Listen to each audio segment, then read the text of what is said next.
Poštovani ljubitelji Mr. Snuker podcasta, dobrodošli u drugi podcast na engleskom i nadamo se da ćemo u budućnosti sve koje smo radili na srpskom prevesti na engleski, sve koje smo radili na engleskom titlovati na srpski, tako da ćete moći u svim emisijama da uživate lakše, više i da šerujete svojim drugarima širom ove planete, tako da širimo lepe priče.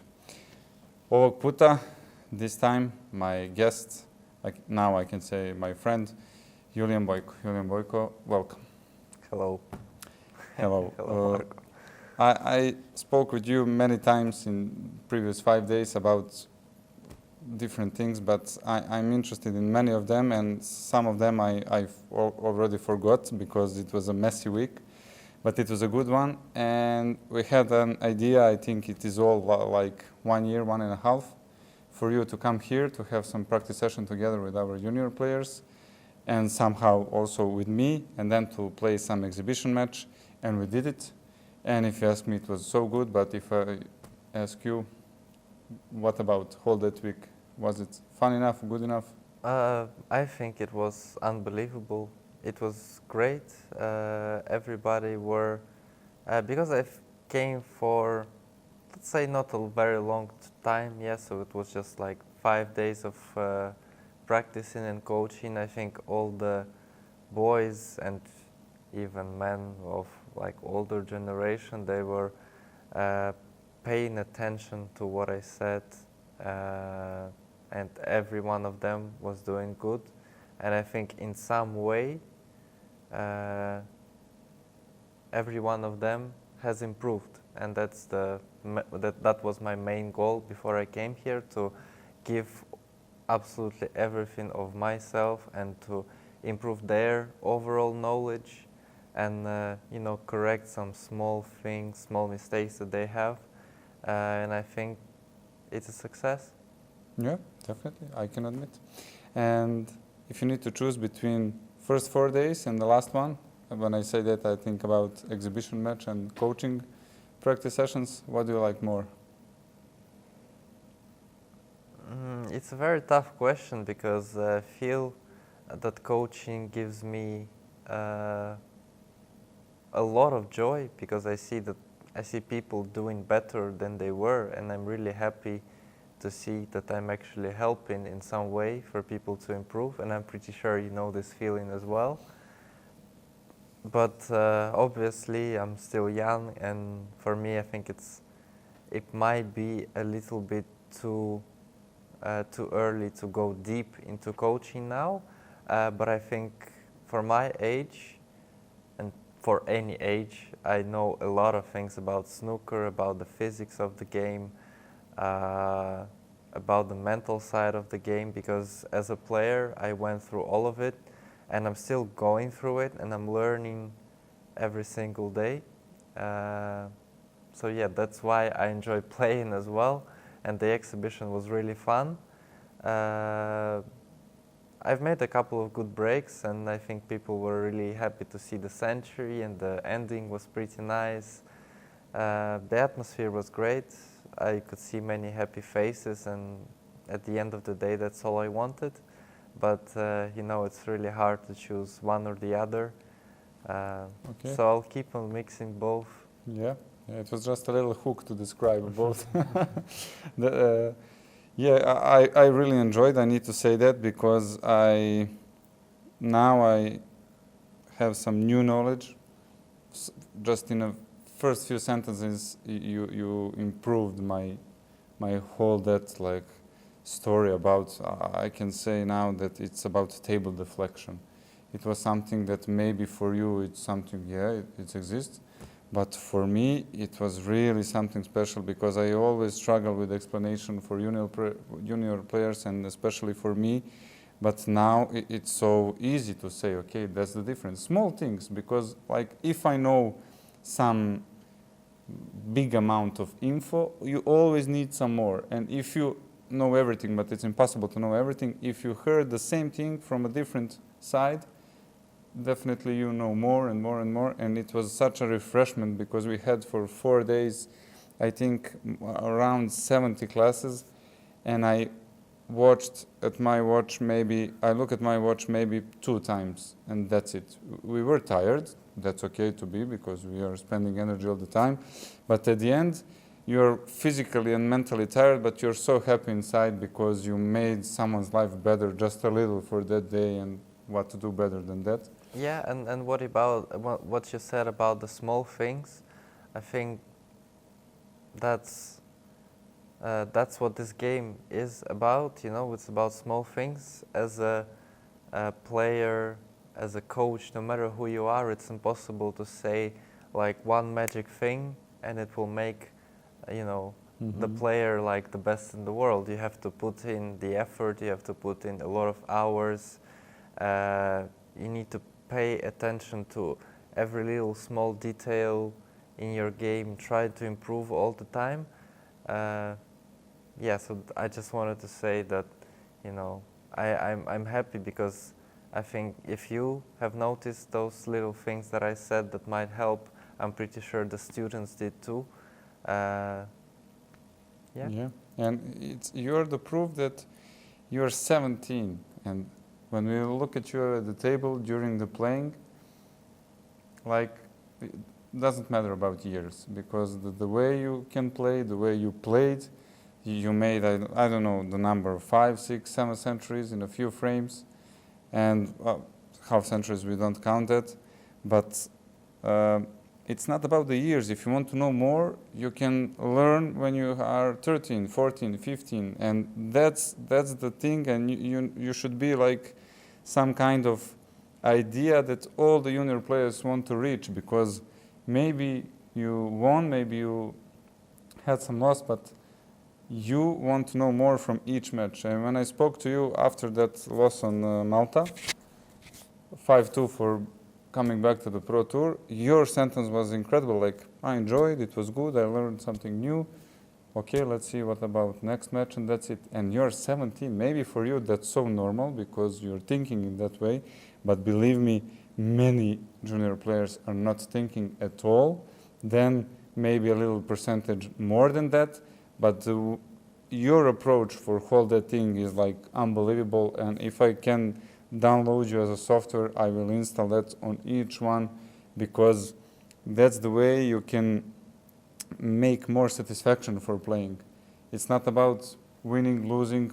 Okay, that's definitely we want to win, but it's about that passion all the time, and you can improve and to beat yourself like previous version of yourself, and you're doing that because you told me when you're making centuries, it's something special is happening into your body anytime, all the time, and that's a life. Like, find something that you can enjoy every single day. Yeah, I think I'm a little obsessed with the game. You know, I play it with passion, and at the same time, you know, what I said after the European Championship, I said that because I have a lot of experience of losing, you know, and every time I lose, I won't lie, it leaves like, you know, it leaves like wounds, some scars on me, but the only healing to that scars is if I keep searching for new things, and, you know, I use losses as a motivation really to try harder and to find some little improvements to my game. And, you know, after I've lost to Liam in the European Championships, you know, in Q School, I had a great run, and for me, this is the reason I had a good run in Q School is because throughout the season I lost a couple of finals, and yeah, I lost 2 times in the final again. So I use this as a motivation to go into another level, into professional level, which, you know, will start soon for me. The season will start, and I will start from European Masters, which will be in 2 weeks. And, you know, I'm so eager in my preparation, and I use all the passion and motivation I have from winning and losing to just keep getting better. Yeah.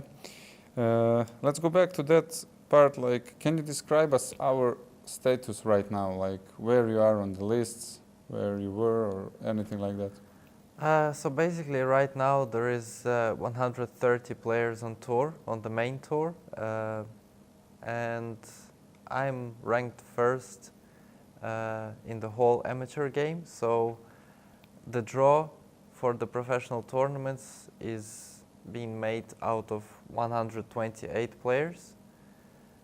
So if 3 players for some reasons do not participate in the professional event, I'm the first person to get invited, and probably 70% of the time that's what happens. I'll be surprised if I don't get a chance to participate in most of the events. So basically that will be like a 1-year tour card for me. Yeah. And then, again, the ways you can reach the Pro Tour? The ways I can reach the Pro Tour remain the same. It will be EBSA Under 21 Championship, EBSA Open Age Category Championship. It will be WSF Championship. Only this year I will turn 18. That's why I won't be able to participate in the Junior Championship. Also Q Tour, Q School. Yeah, that's basically And what about that 1-year ranking list? Yeah, it depends on many factors, but usually World Snooker selects 4 people who are not in the top 64 and who are best on the 1-year list. So for example, if I earn like 50,000-60,000 pounds in a season, it's like 99% chance that I will get a tour card this way. Yeah, and your next participation will be for 2 weeks? Yes, it will be in 2 weeks. Where? It will be so it will be like the main tournament already, but it will be a qualifying stage for European Masters, which I don't know where will be held, but the qualifiers are in England. They will be in Leicester. Okay. Thank you. We will cheer for you, definitely. Now you have more fans, really more. I don't know number, but more than 50 for sure. And snooker in your life. How, when did you start? Why? It was some influence of your parents, or you found it on the TV? No, I started around 6 years of age. I saw snooker on TV, I really liked it, and I asked my dad to take me down to the club. And, I was playing for fun, and then we found a really good coach who taught me the basics of the game, and, I had a lot of love and passion for the game like I do now. And I started practicing more and more until at some point, probably when I was like 10, 11, we decided that I go full force and try go into UK, try entering more European tournaments, and since then I'm practicing full time. I practice every day, at least 3-4 hours. If I play someone, it might be more. I'm not really bothered about the hours. I just feel sometimes there are days when I can give 100% of my concentration for like 5-6 hours. Sometimes I can do it only for 1 hour. And I try to find good balance of enjoying the game and working hard at the same time. Okay. I need to ask you this because of junior players especially. What about school and practice sessions in the same time? How do you handle that? So I finished school already. I finished high school. I was studying online, and now I'm studying in Ukrainian university. Yeah, I have a free schedule because I'm a professional sports player. And then can you separate some special periods in your life about snooker? Like, okay, it was like fun, and then it started to be more serious, and then you reached some trophies, national championship, or it was like some different story? Can you remember that? Yeah, so as I said, probably from 6 to 10 years, I was just playing for fun. I still went to participate in European Championship, and I still had some goals. But you know, my dad treated me like that as well, very lightly, because I was a kid, and you know, until you're at least 10, it's really hard to have some sort of discipline, or there are some basic things that my coach was trying to teach me, my dad was trying to teach me, and at the same time we just tried for me not to lose the love for the game. Well, that was more of a goal of my dad, you know. He said, whatever you do, while you're young, I just want to enjoy it, and later we can see what's gonna happen. And since then, I started taking it more seriously. I've played in many more tournaments. I started being good at national level. I started being the best, like under 18 junior, then under 21. But one interesting fact, I actually never won the like open category, like Ukrainian championship. I'm not the Ukrainian champion. And when I turned 13, I think I really started believing that I can make it on the Pro Tour, because I could see that my game was growing a lot because of the amount of hours I was putting in. I didn't have my private place back then. I was just practicing in the club, and I was staying in the club for the whole day and just practicing, playing everyone, giving like handicap, playing in tournaments on weekends, doing all sorts of things, and just completely spending my life like obsessed with this game. And at 14, I got on tour. Yeah, 14.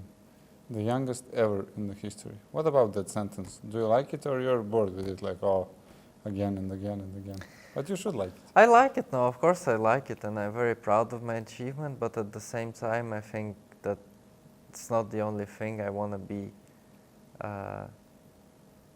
be remembered about, you know. I think I've still got more things to achieve in the game, and I'm really hungry for it. I believe that I can be a multiple ranking event winner. You know, I've got my mind set for it, and I'll be giving it all, at least for another 5-10 years, for sure. Yeah, and definitely we believe now, because I cannot talk about some analyzing pro players, because I never been a pro player. But if I just watch TV, and I was watching you for 5 days, really 95% of time, no difference. Maybe we can speak at some details. Definitely you can speak about maybe consistency, maybe better this part, better that part. But if you just open the frame, not in a perfect way, and you can clear it, and you can do it many times easily without any special preps after vacation you had. For me, like let's say I know something about snooker, I think that in the next few years you can really be high over there. And I want to use this moment now, because we have some little history about my special sentences, and they are all true right now. When we had interview, I think 4 years ago upstairs, I said to you that you will be a professional player, and you really are. And now I want to say, and I'll give my best, my whole energy, that you will be a world champion one day. And I made a clue when on your t-shirt, but don't watch until you became a pro. Okay. And then I will tell you, there is the proof. What about, maybe it's not some joyful part of talking, but I want to mention that because for me it's the wrongest word you can use for every other snooker player, and he's not in 128 amateur snooker player. That's a big topic, but did you think about it, like how to resolve that just by the name? Because when you hear that someone is amateur player in every single sport, you think like, okay, he's good, but not so good. Yeah, in my opinion, this whole system of professional and amateur player, of calling them like this, I think it should be scrapped. We should start it from scratch and create some different names for it because it just sounds so deceiving, like it's not true, because so-called 20 best amateurs, they can for sure beat professionals on any given good day. So yeah, I really don't like this, this diversion of amateur and professional players. It's crazy for me. At least we deserve to be called semi-professionals or something like this, but definitely not amateurs. Yeah. And what do you think if we make some criteria to quit that amateur, and if we need to spread 128, what the number you will pick? Like, what do you think about whole that scene right now? Do we have 226 or do we have 196? What do you think if we need to make one bigger pro community? Did you think about it? If you don't, doesn't matter. It's actually an interesting question, but for me, a professional is anyone who's making snooker basically his full-time job and or has the level of the game that is not is not worse than people who are doing it full-time. I would say there are probably around 170 professionals, I would say. Maybe 180, maybe 200, but something around that number. Definitely bigger than this situation. Yeah, because even number like 50 on Q School, like I was number 50 1 year ago in my, so this was previous Q School, and before that I was number like 53 on the rankings, and I'm not a professional player. I mean, it's, I'm spending every day of my life by the table, and it's just strange to call people amateurs. And and how many of them can really live out of snooker? Like, if we have 128, how many of them can really play just snooker for a whole day? If we exclude some kind of good family situation, but just to earn money from the tournaments and live out of it. Yeah, it really depends also on how much money you spend and whether you're a UK-based player, let's say UK board, maybe, I don't know, but for players who travel from Eastern Europe, like Germany or Austria or Belgium or Ukraine, it's very different situation because we spend much more money on tickets and hotels and all of that. But I would say only the top 64 players can make a good living out of snooker. It's not like a good living, but it's just, let's say, average salary. Because whatever we make, you also have to remember that everyone is paying taxes, and there's like VPBSA or WST, it's called levy. I think it's they're deducting some money towards their organization. So in reality, for me, for example, to live a good life, I would have to be in top 32, because top 64 is more like making ends meet. It's like, you have enough money, but you cannot save money. Yeah, and that's really wrong. You're the best top 32 in the world, or 35th, whatever, and you're struggling with have some. No, it's really because maybe it's not so wrong if the whole sport is that situation, but if the top 5 has millions. Have millions. Yeah, but I actually have to admit that now it's better, and I really respect the decision of World Snooker to make an earning minimum of £20,000. But again, for foreigners, you scrape the tax, and it's not 20,000; it's a bit less.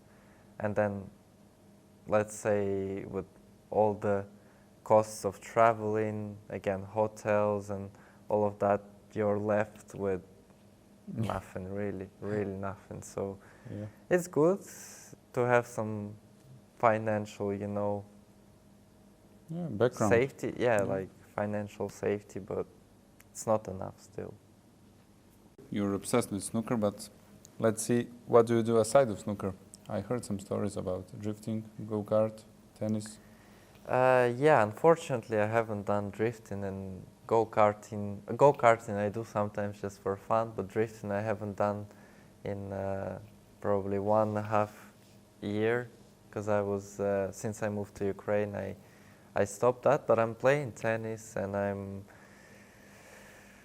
I think I'm getting pretty good when I practice. Also, when I'm putting in the hours. Same with snooker, I have passion for tennis, but obviously it's more of a physical sport, and you have to put some more effort outside the court. You have to run, you have to have good stamina, you need some proper nutrition, and that's going to be one of my focuses the upcoming year as well, to maybe try and get myself in really good physical shape and try and play some tournaments in tennis. Not really professional tournaments, just I'm nowhere near as good as that, but maybe some amateur tournaments in Poland where I live now. So. Yeah, and did you try, and definitely you did, but let's be sure, to play the both sports in one day? And if you did that, like after tennis and showering and everything, snooker, what about consequences? How do you feel, and why do you feel better if you play tennis before snooker, or you don't, or did you mix that? I usually skip the showering part. I'm joking. Joking. Yeah, that's perfect for opponents. Yeah, I've done that for, I guess, 1 year for sure. I was, you know, but I was doing it a little bit in different ways. So I was practicing snooker from like 10 to 4 maybe. Mm-hmm. At 5 I had tennis, then I came back home, and the next morning again snooker. And I can actually tell you, maybe my muscles are built this way, but I don't really feel any stiffness or anything. I even can practice snooker and go to the gym the same day and lift weights, and you know, maybe the weights are too light, but you know, I don't feel any difficulties playing snooker. Like, I feel my muscles are a little bit more stiff, but I don't really think that affects my cue action. Probably because I'm just having a nice balance, like I'm not killing myself, like trying to do it consistently every day. Doesn't matter if it's tennis, gym, or snooker, rather than just go in one time and, you know, make your muscles torn and then stay in bed for another month, you know. Now I have no more excuses about mixing tennis and snooker and gym and snooker, but I quit gym for all time, because really I tried everything. I practiced, I had those worries about eating, about timing, sleeping, everything. And one day I just woke up and I asked myself, am I really happier person because of that? No, skip. Now I'm working some workouts at home, but I really don't want to spend 1.5 hours with eating, showering, and everything like that. But definitely mixing snooker with some physical moments is so good, because you don't have that evil and bad energy to spend on some spending nerves on something that is not so important. Yeah, I think whatever you do in your life, you should enjoy it. And, you know, many people are different. It's like, you know, for example, with the IT guys, you know, some of them love to sit at the computer and work the whole day and to be in their zone. And for me, for example, I would like never do this kind of job, because I need to be, you know, moving, doing some physical activities, like be outside and, you know, well, snooker is not really outside, but I'm talking more about tennis and stuff, you know. I just need to have an active lifestyle, because other way I'm not happy. And this can be a fun fact. Did you ever play snooker in open space? I actually never did. I never did. Yeah, it's hard. And it's hard because of the wind. I remember when I was on vacation, I saw somewhere, you know, I'm not sure if it was a snooker table, probably a pool table, and the balls were getting dragged by the wind. So Yeah. so yeah, it's not the best idea to put snooker table in the open space. Yeah, but I think for popularity, it could be so good to bring some snooker table like on Heliodrome, like Agassi and Federer played, tennis match, some kind of tennis match. But imagine to put one snooker table over there with some little crowd. For popularity, it will be so good. It's not snooker. Okay, I agree with you. I mean, there is so many ideas and so many things that you can actually make them come true. And you know, I'm sometimes really sad to see that our game is opposite what the chiefs say. It's not really growing that much. Maybe it's growing a little bit, but you don't see that many new faces and new opportunities, new venues. It's more just getting the same, or like now there are many tournaments, many qualifiers without crowd, and maybe the like top 32 players, top 16, they don't really feel it because they still qualify for the most events, and they also have like Masters and World Grand Prix and all the stuff. But for me, for example, in my 2 years, I never reached anything further than round 2. It might seem strange. I've been in round 2 maybe like 5 or 6 times, but I never got a chance to win. And I could imagine that if I played now in this system, I would probably never see the crowd on some tournaments, and it's it's just frustrating, and I don't see. There's definitely some reasoning behind that, but mostly it's just financial. But it's different things when people want to make snooker more about fun and at the same time business. But I feel like now everyone's more concentrating on making it a profitable game for the ones who are in charge of it, rather than it being like both. Yeah, I'm missing that, let's call it everyday humanity in snooker. Like if you want to see some player, but in some different way, not so official, not so scheduled. I want to see something like this, but before Stephen Hendry, let's say TV show, it's not a podcast, you cannot see that. Like it's so hard to see someone in some easy, good atmosphere without any special cautious about what will he tell or sponsorships or whatever. And I really miss that. I miss some new things, like if you want to buy a case for snooker, you can choose a leather, aluminium, one color, maybe 2 colors. And how many cue cases you have around the world? Many, plenty of them.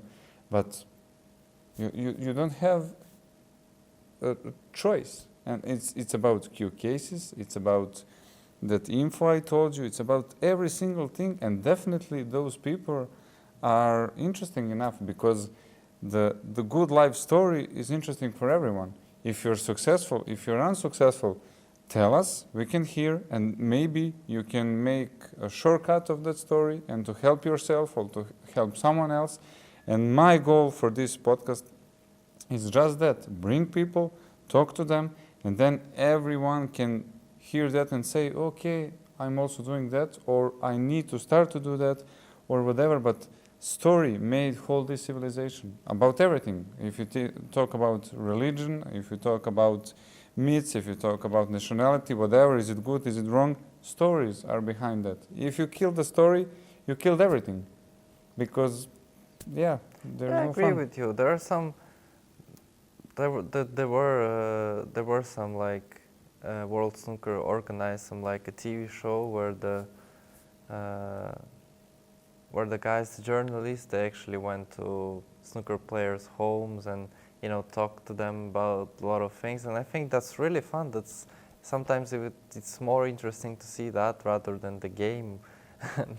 It's just if I become a really good player, and I hope it will, I will try to show the insight to the world as much as I can, because that motivates new people to come and try the game, and it motivates them to be like you, to be in that to be in that environment, to strive to become like one of the best players in the world, so that you can feel the same atmosphere.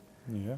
And I'm sure that's not the problem of the players, because the players are so nice on tour. They're all like open-minded, and they're all funny, and they're all intelligent, and they're all smart, and well, most of them are smart, and they're... I can saw some names. Oh yeah, well, you know, it's not... Bubbles, so okay, this one is not It's so... not like 128 players on tour, I'm not gonna lie. I mean, Yeah, statistics. Yeah. Statistics. Yeah, I watched, not so many. I didn't see that show. I watched, for example, Gods of Snooker.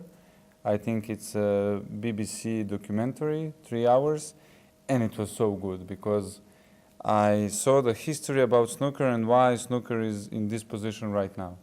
And you're playing that whole day, you live that thing, and then after that, after those 3 hours, you're like, wow, it's even more beautiful. And that's something that's missing. Like, it's a good recipe, because if you know Drive to Survive, like they did for Formula One, wow. Because if you ask someone who is not following F1, he can tell you, yeah, but they are going around and that's it. It's boring.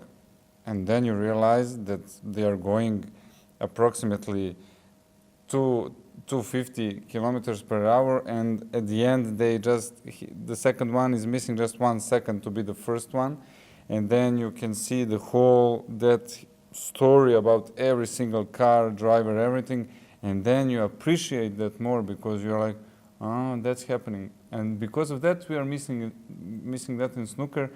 My guests are like, oh, we are watching on Eurosport, okay, let's try, and then 70% of them are frustrated because it looks so easy. Definitely it's not.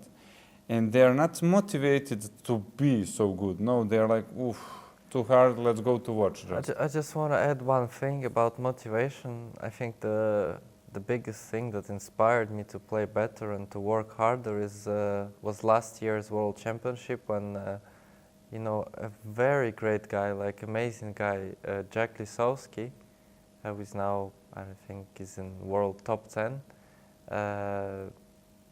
He actually invited me to watch his game in Crucible, because there was, you know, there is still war in our country, and back then and still now he's supporting a lot of us, and you know, we got a little bit closer during that time. And I came there, and he showed me like all the back rooms of the Crucible, the practice tables. I also sat there in the crowd, you know, watching him play, and it was actually 2 deciders, 13-12 against Robertson, in which Neil actually made the maximum, which is a very rare thing to see, and also a 13-12 against John Higgins, where Jack unfortunately lost. But you know, since that time, I just have a dream that I want to fulfill so badly. You know, I just want to reach the Crucible at least like once or twice or 3 times in my life. I just want to be there, because you can tell that, you know, he worked so hard for it, but in the end it's so rewarding. And it's just, you know, it's still like in my head, all the memories from that time. And you know, I just wish that I could be on a different level, obviously, on a bit lower level, more sort of, again, I want to use the word amateur, but it's not amateur, but just a bit lower level, to be an inspiration for some young players who aspire to be something bigger. And because I know how that feels when somebody inspires you, you can play so much better just because of that inspiration, because it just gives you so much energy to come every day to practice, to find your mistakes, you know, to watch different matches of professional players, to see their mistakes, to see what you can improve every day. And one short question, your favorite player, but just because of style. I know for tennis. We will not say that loud, but I know. Yeah, I would say it's a mixture between Neil Robertson and Jack Lisowski. Actually, that Crucible match I watched probably because it's in my head, you know. I can't get over it. Both of their techniques is just, it's pure enjoyment. I think that's the best match I've seen in my life, without a doubt. You know, it was so great. Obviously, it doesn't matter if their technique's straight or not, but the quality of the shot, the quality of cue ball control, the quality of striking, the quality of making great position, great long potting, great safeties, mixture of that is just, you know, it's incredible for both players. And, you know, I admire also the defensive game of Mark Selby, John Higgins. And I think Ronnie's safety game is a little bit underrated because obviously he's an amazing potter, amazing break builder, greatest of all time. But I don't think he would be the world #1 for such a long time if he didn't have that great safety game as well. He's a great tactician, and you know, people just pay attention to his potting and you know, his outrageous breaks, but his safety is also up there. You know, he's got amazing levels as well. And you know, you survived for more than 5 days in Belgrade, Serbia, without getting a nickname, and that's really rare. But how to give you a nickname? Because we spoke about that one. It's already occupied. Thunder from Down Under. Yeah. We spoke about that. But you know, because Down Under is Australia, so it perfectly suits Neil. And what about that nickname, Dynamo from Kiev? Do you like it, or it's just made for some purpose? But you know, somebody gave me that nickname. Yeah, but it's not like there is no soul inside. It's like it's not yours. I don't know. Yeah. I'm not sure about that one. I would like to have a new nickname. Yeah, we'll try something because it's hard. Your name is I pretty. wanted to be something like the assassin. I don't know, like the killer. But I need to win more matches because everybody sees me losing all the time, and you know.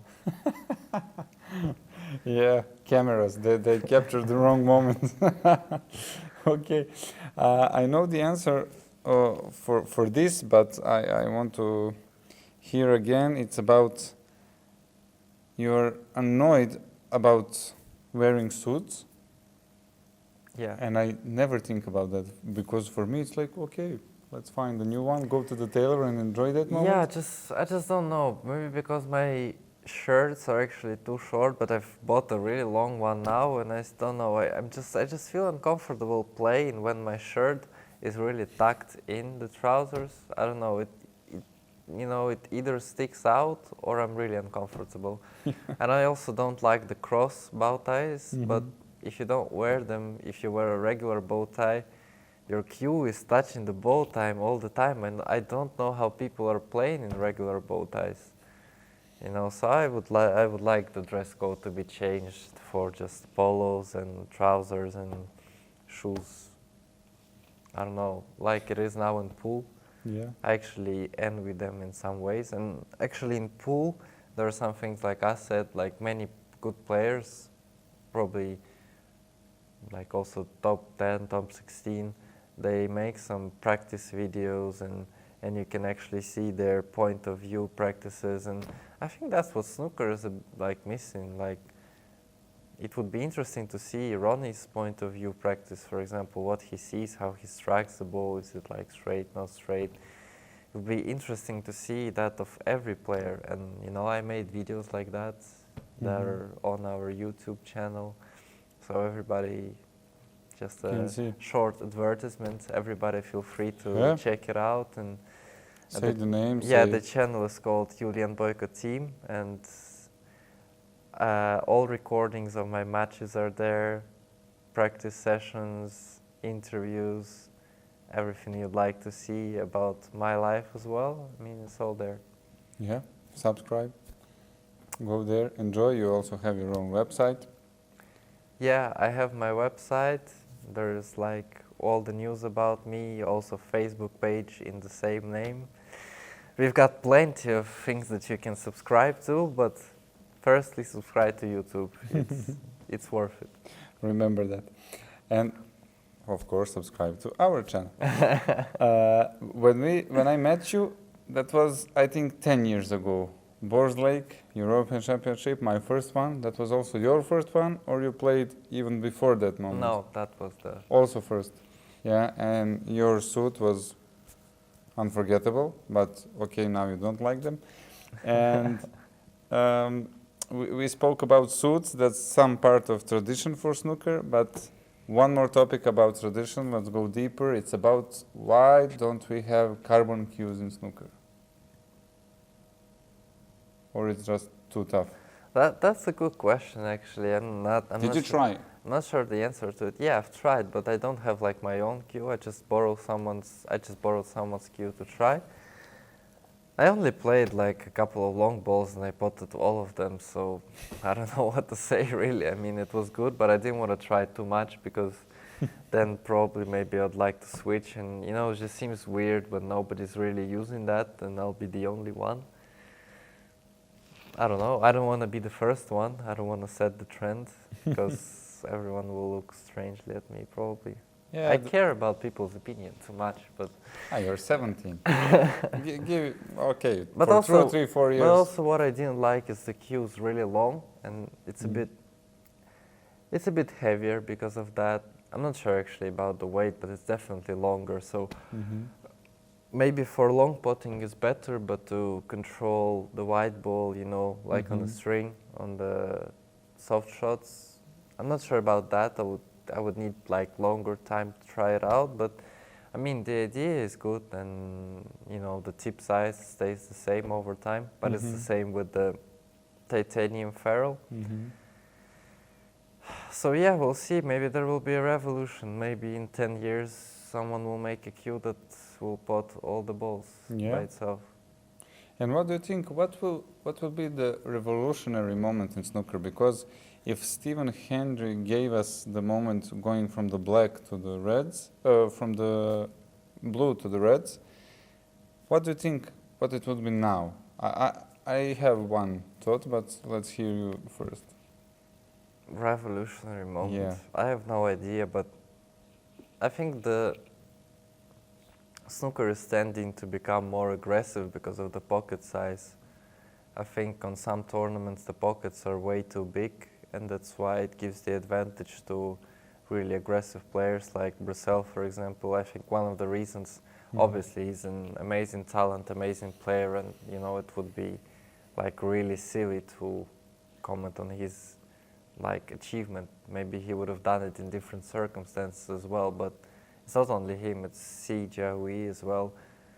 They are very, very aggressive players. They're going for all of the balls, and I think when the pockets are tighter, it's much more difficult to play for them, because that's where likes of Ding Junhui, John Higgins, Mark Selby, they step in and they play their tactical game, wait for the perfect easy chance. They go in, they make breaks, whereas, you know, for younger players, they need bigger pockets to make a show, because obviously when you have like balls to roll down the cushion or some long shots where the ball is close to the long cushion, it's much more difficult. So yeah, I was thinking of some kind of pull strategy.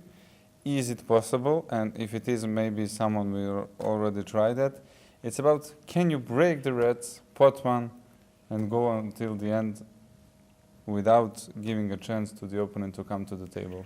well, I think that's one of the things that you cannot control. So that's why I think nobody will be using that in the future, because how do you know if the red's gonna go in or not? I mean, you can smash them and see how many you get out of 10, but I think if you make 100 shots, maybe like 30 times the red will drop, maybe like even less, maybe 25. Yeah, I was just thinking about some match.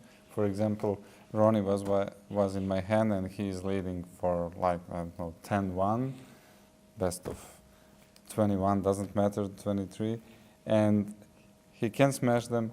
he pot and he continued till the end, and definitely we don't have that in whole YouTube channel, but it's possible.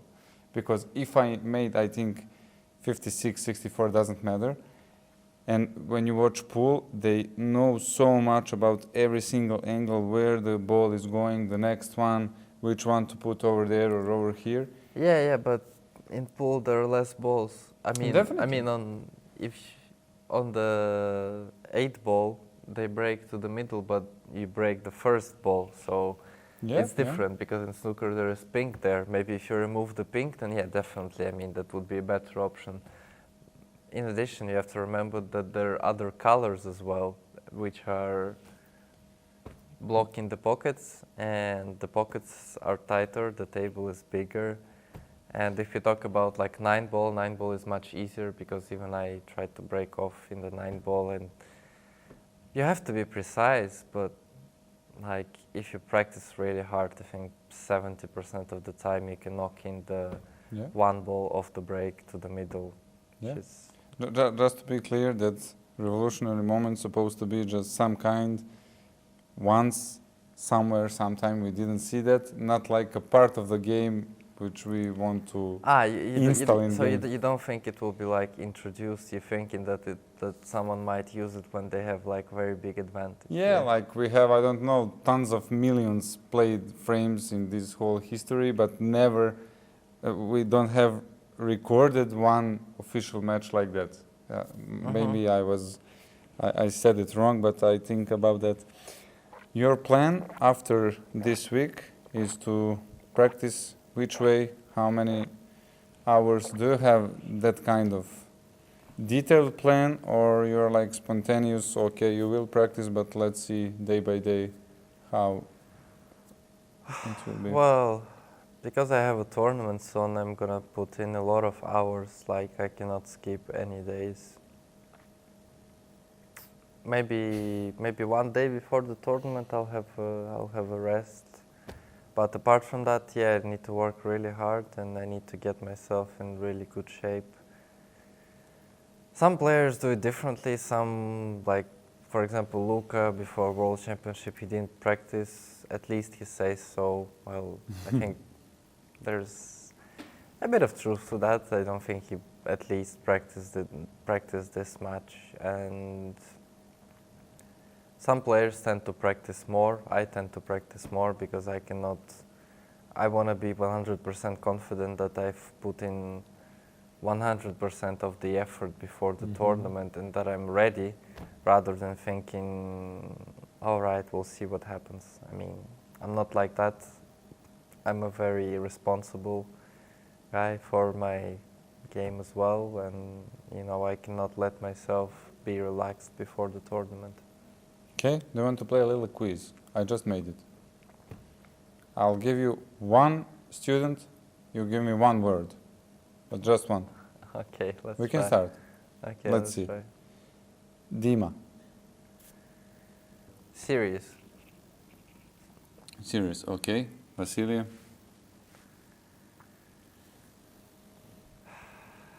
Complaining. It's a good quiz. Vidak. Funny. Okay. Jovan. Smart. Rajković.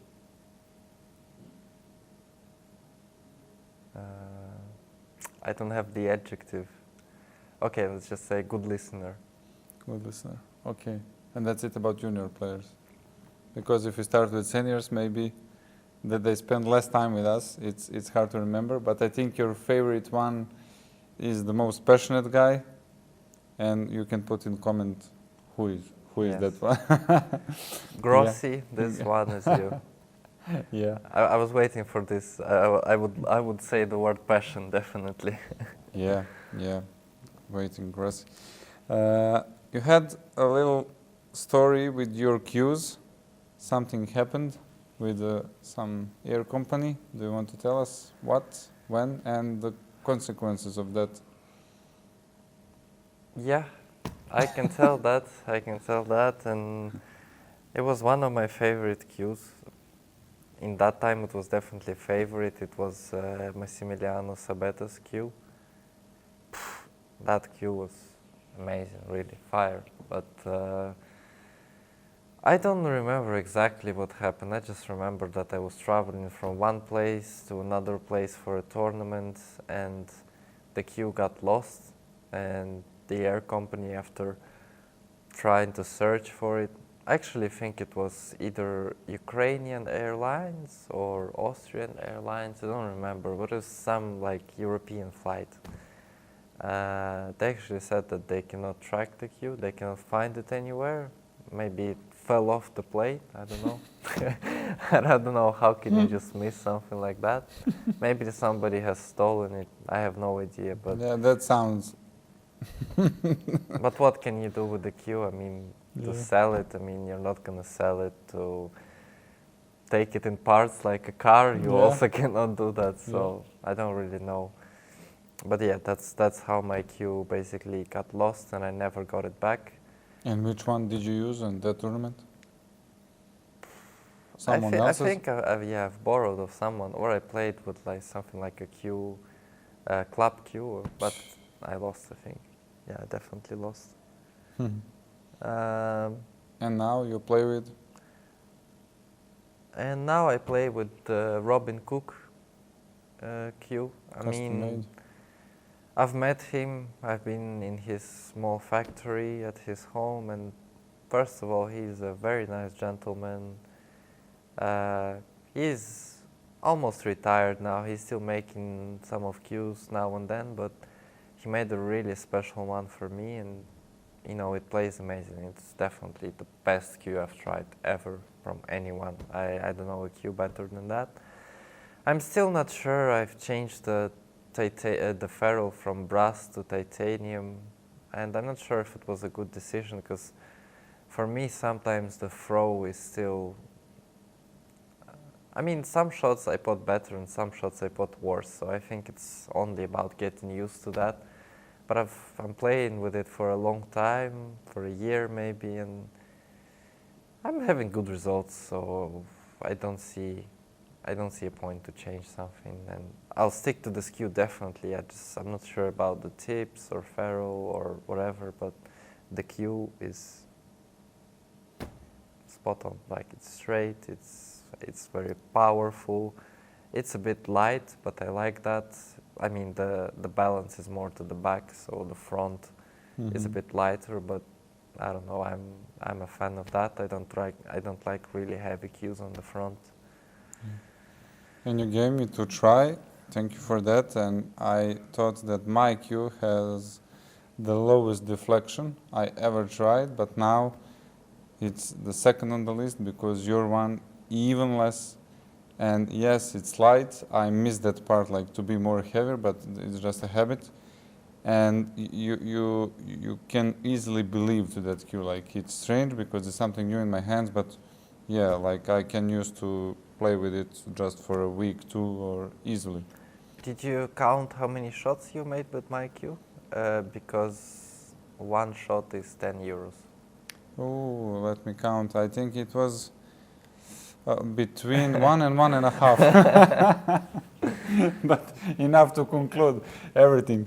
Okay, before we get another quiz, what about sponsorships in pro and, let's say, semi-pro world of snooker players? Because my opinion is like, it's so easy. You're so good, maybe you're famous because of TV, then sponsors will come and fairy tale. But I think that's not so true. I can only speak for myself, because honestly it's different situation with everyone. But as far as I know, it's never easy to find sponsor, first of all.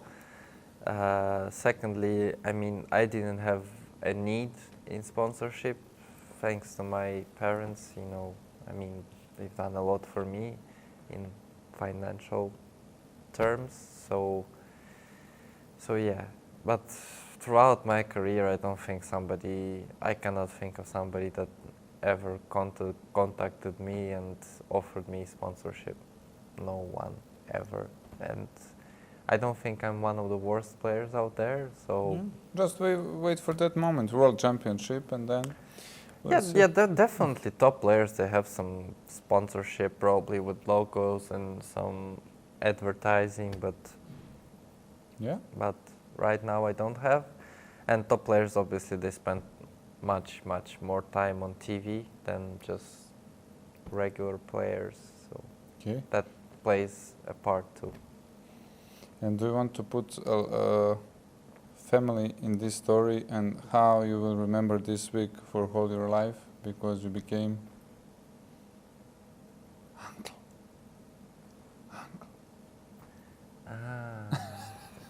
Yes, I forgot about that. Yeah, I mean, it's a special week because I've became an uncle, and obviously I wouldn't like to witness the process, but I mean I would love to be there the day after and so on, but unfortunately, or not unfortunately, I'm here, and I can't wait to go back to Poland and to see my family, my girlfriend who is missing me too much probably, and I miss her too, and my family as well.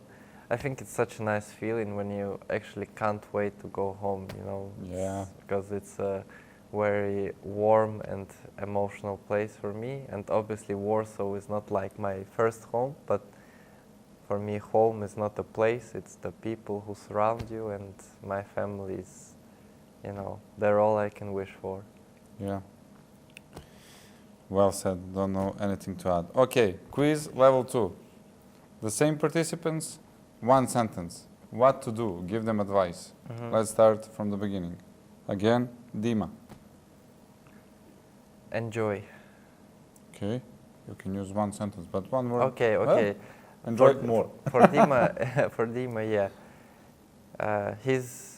I will use more than one sentence. I will describe each other because I think they would like to know my opinion on them as well. And I will say only good things because honestly I didn't see in anyone something that is wrong. I mean, so I'll start with Dima. Dima is a very hard-working guy, very good attitude, always giving his best, trying to become better and better. I really like that about him, and it showed in exhibition frame. He potted some amazing balls and he was quite close to winning. I just played well in that frame, but if I would play a little bit worse, I'm sure he would do it. But it seems to me sometimes that he's playing, all the time with straight face, which is good, but, sometimes it's nice to be proud of yourself as well, to realize how good you are in this game, because he's really good, because, he's making like, for example, a 90 break in lineup, trying to go for maximum, wherever he made like 97 or 89, doesn't really matter. And he misses the black and he's, like frustrated. And I get that because I can see that he's a sportsman, he wants to compete, but sometimes just be proud, be happy of the effort you put in, and, that's the main advice for him. And he just needs a good balance to be happy and to keep the same attitude, really like professional attitude. Okay, thank you. Number 2, Vasily. He's, I really like him as a person, so he's a very nice guy, and you can tell that by just talking to him for a short period of time. He's no questions. In the game, I think he needs to have goals, and I told him that he needs to have goals, targets, and plan. He needs to structurize his game more, because what he's doing, he's just, practicing this and that, and, he's a bit, doesn't have the balance, he's just doing whatever he wants. And he doesn't even know why he's doing that. He doesn't think that I have this goal or that goal, because I think in Serbia, I don't really know anyone apart from you or Vasily that are. I haven't seen that many people in European standards, you know, in European championships. I think you two are the best, and it's really hard when you're being the best here in Serbia, and then you go out into the battlefield of the best semi-pro players. And yeah, Vasily just needs to structurize, and also he needs to react less to external factors, because he says, oh, the table is fast or slow or whatever. He always pays attention to my luck. You know, sometimes I was very lucky, I know that, but sometimes he's exaggerating that a bit. He pays attention only to someone's luck when he has luck as well, and you have to appreciate that, because when you don't appreciate your own luck, it turns away from you. I don't know, there's no scientific reason behind that, but when I see people that are moaning all the time about how unlucky I get, they're always unlucky. Yeah, so yeah. And I really believe that's true. Maybe science cannot help us right now, but in future days, definitely some physics field will be revealed. Or at least they feel unlucky all the time. And they are just remembering those moments, because it's about selective memory. If you want to, when you're born, when you're a little child, all kinds of synapses in your mind are there, and if you use them, they will be there more. If you don't use them, they will die. And definitely during the time when you are older and older, when you grow older, some parts you don't use are dying, and it's the same thing with the selective memory. If you think that you have lucky, you will have it. If you don't think, you will not have it. At the end, it's not more than 50-50, but it's about what do you remember and what about timing when you will have lucky. Because if you have lucky in decider for last ball, it's also lucky, but maybe you can have it on some club tournament and you will not remember that one because it's not so important. But be aware, everything is lucky, and I think the lucky is directly consequence of effort. If you put more effort, more chances. And as well, you know, sometimes his reaction to luck is making him lose concentration, because, okay, I put a fluke, I get lucky, but then I make, for example, like 20-30 break, and I miss the ball, and I leave him the position. And he's not, you know, he's not concentrated, he's not focused about the position. He's focused that I got lucky, and, you know, in his head, he's already lost. So, you know, no reaction. Every reaction is spending of energy. Yeah, and also obviously his tip is horrible, and I think he needs to look after it better, because, you know, it's playing with, it's broken, you know, I can do this with my finger and it's gonna fall off. I don't know how it's not fallen off yet. We are waiting for that moment. Okay, next one. I don't know by the order, but I think it was Jovan. No, Vidak was the third one. Vidak. I think Vidak has a very nice personality. He's funny, he's talkative. Sometimes he talks a bit too much, but that's because he's young, he has a lot of energy.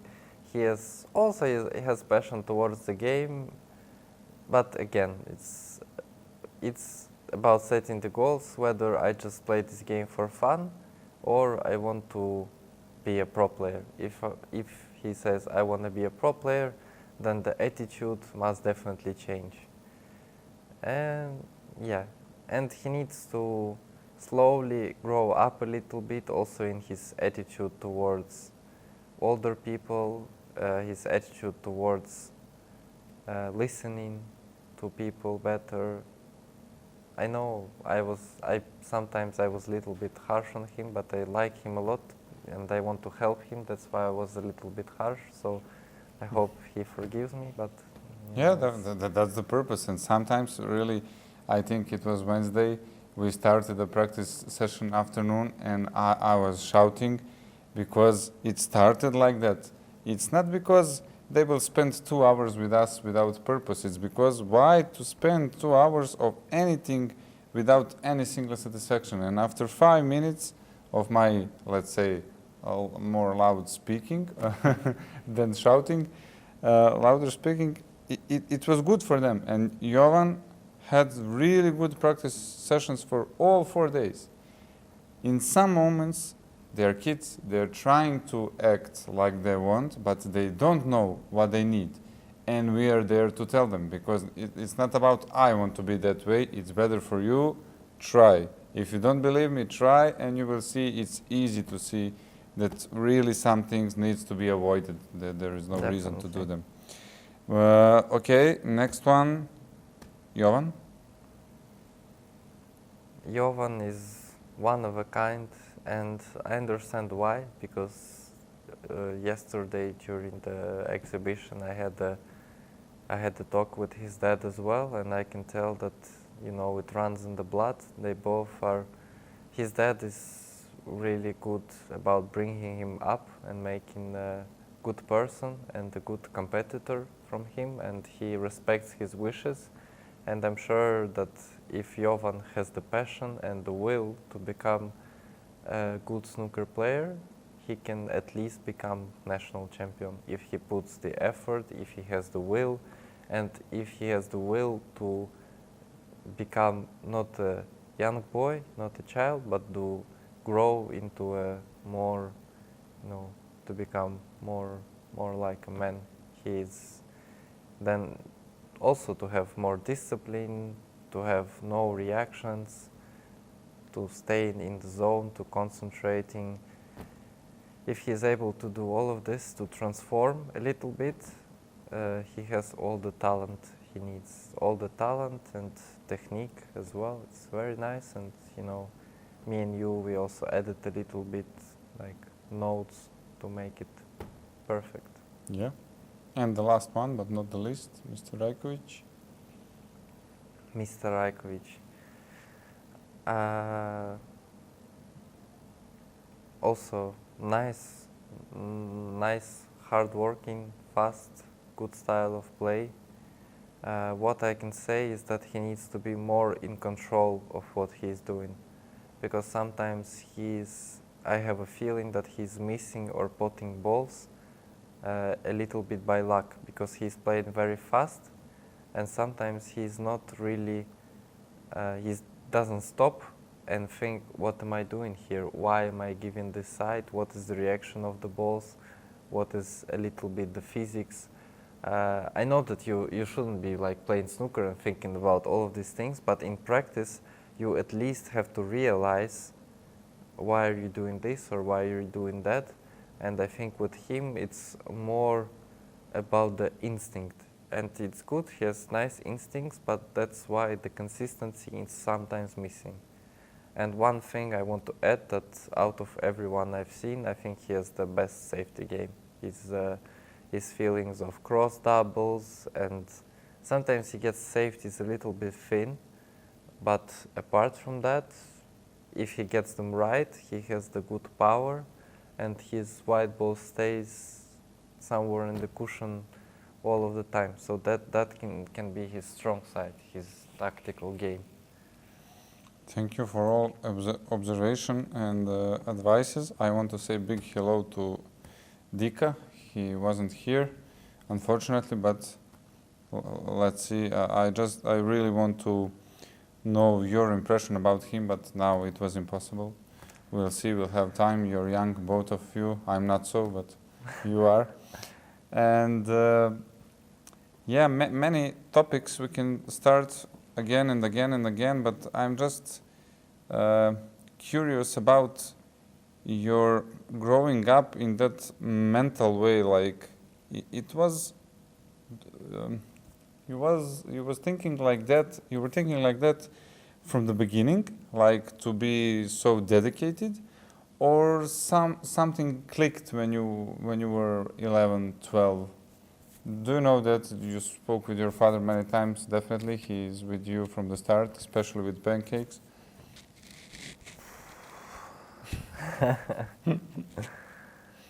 Are you a person like that from the start, or you cannot do that before those years? I think it clicked actually not when I was 11 or 12. I was just hardworking. I was really hardworking, but I was hardworking because I love this game. So for you, for example, if you see it from the side, how I was working, it's hard work. But for me, it was easy because I can spend like 6-7 hours at the table and I don't feel it, you know. It's very easy for me. Like, I'm not putting some crazy amount of effort. Now I get a little bit less passion out of it, but it's still there, you know, it's still there. And it clicked when I was, I think, 15, 16, especially after I got so many losses on the main tour, and then I had a terrible Q school. It wasn't like terrible, but it was nowhere near my expectations. I expected to go back on tour, and I ended up losing like second round, third round, and again like fourth round or something like that. So it was nowhere near my expectations, and I needed to win like 6 or 7 matches. It was nowhere near my expectations, and then I had the privilege to meet a very nice person and a very nice sports psychologist / mentor. His name is Matt Andrews, and we spent a lot of time working together, and he told me the basics of the human mind, of how to be in control of your thoughts, how to prepare for the matches. We also had some talks about nutrition and energy levels and mood swings and all of that, you know. He's basically, you know, he's not only a great specialist, he's also a nice person, and that's why whenever we meet, we can talk for 2-3 hours, like easily. We just spend time talking about different topics of life and whatever, and from him I learned so many new things that now they really help me to, you know, to be who I am, to take this game with less anger and less frustration, and more with the will to improve. Yeah, and it's working. We can see that. I badly want to ask you, how did you like Belgrade, but unfortunately because of many obligations you didn't see much. We want to do some things to try to make that impression better, and we have time before your flight tomorrow. So yeah, sorry our fans, that's how we have to finish our Yeah, podcast. yeah, that's some kind of that.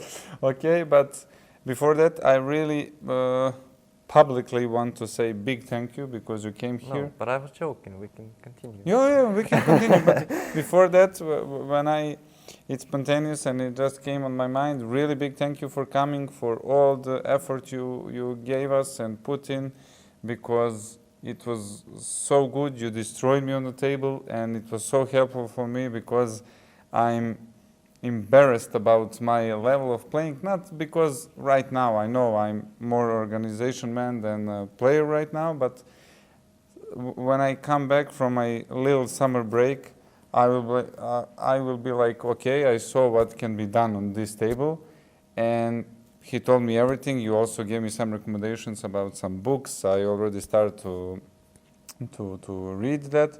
But I have really now bigger amount of tools to improve my game and to improve my coaching.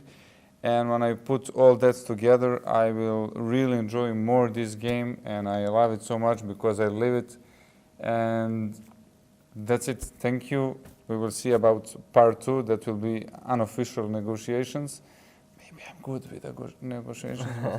Let's do that later. And I wish you all the best in every single next tournament. And I had some of my favorite players, and I always was cheering for Ronnie or something like that. But now I will search for you every single time. Yeah, what can I say? It was a big honor for me and pleasure as well. And I'm happy that, you know, maybe not 100% of the time, but at least maybe 75-80% of the time I've played to the level that I'm actually able to play, and I'm happy that you can learn something from me, and it's a big honor that, you know, you can learn from me something at this age, and at the same time I learned a lot from you because I've seen how you treat your students, how you coach them, and I can say that everything you're doing is, is spot on. You're making them definitely better players, and I'm sure that one day Serbia will have a pro player on the tour. Yeah, thank you. And yeah, it's hard to continue after this. Do you have some topic in your mind that you want to share with us? And you're waiting for that question, but I'm missing all the time. A topic I want Because to share. you saw in previous 5 days that I'm unstoppable about talking and asking. And for me, it's nothing to ask you more, but... Yeah, I know. I was thinking that it's going to be more your podcast rather than mine. No, don't be afraid, because I have some kind of allergy of that kind of podcast. I watch them all the time, but I'm really pissed off when someone is more there than his guest, and I know that form is like to be in a chit chat and don't need to measure amount of that. But really, if you have an editor, okay, I can say the same things all the time, but I believe that if I have 5, 6 podcasts, doesn't matter about the number, some of people over there who are watching, it will be rude to say all the same things all the time, because they gave us attention and gave us time, and that's the most precious thing. And I can say all the time, yes, I started to play then, yes, I think, but they know what I think, and now you are my guest. Sorry if someone is not, if someone doesn't think the same as I do, but that's my opinion. Yeah, I can just share my plans for the upcoming season. I will not share my goals, and I actually don't have them written down. I should write them down before the season starts, but yeah, definitely I think it's gonna be a good one. And maybe 1 or 2 years ago, I was really scared for people to have big expectations of me, because I was losing a lot of time, and I had interviews before matches when I would say, I feel great, I feel in good form, I feel like I can, have a nice match, and then I would go out there and lose like 4-0 or getting whitewashed, and it was not the nicest experience. But now I realize that everybody, all snooker players, everybody has their own bad moments, and I really hope that my bad moments are in the past, and even if they're not, I will keep believing all of the time. Every time I go out there and I'm playing a match, I will keep believing that I can win, that I can produce miracles, that I'm a really good snooker player, and one day I will be in the top, and it doesn't matter if next 5 tournaments in a row I lose the first round. I'm not bothered about that. As long as you can have the belief, and as long as you can set your mind to achieving some great goals, nothing can stop you, not even the losses. So that's the thing I wanted to add for all the juniors, because sometimes people are taking their losses not in a way of experience, but in a way that I'm not good enough or I'm bad. But every loss is destined to be, for your own progress, and sometimes losing is much, much more better for your game than winning. And if you use the language of percentages and you compare yourself now with your previous version, let's say 1 year ago, how you're better definitely, but how much? 20, 30, 40?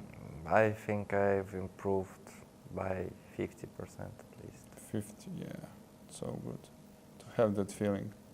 Yeah, and I don't have like big expectations of myself. I just, I don't have them too big, so I know I'm not, I don't expect myself, because I think there is like different words. Expect and believe is different things. Like, for example, I believe that I can win the World Championship, but it doesn't mean that I necessarily expect it, So it's not that if I don't win it, I will be frustrated. I have the belief, and I just need some time because I want to improve some things in game also. And I've been doing Chris Henry balls for a long time now as well. I think my cue action is a bit better, and I'm striking the ball where I intend to more times, but still sometimes it's not enough. And I'm really harsh on myself in this way as well, and I want to practice it to perfection, and being a good player technically is also very, very important. Mental part is much, much more important, but you have to be good technically as well. Yeah. You made my energy so intellectually low, and not like it sounds wrong.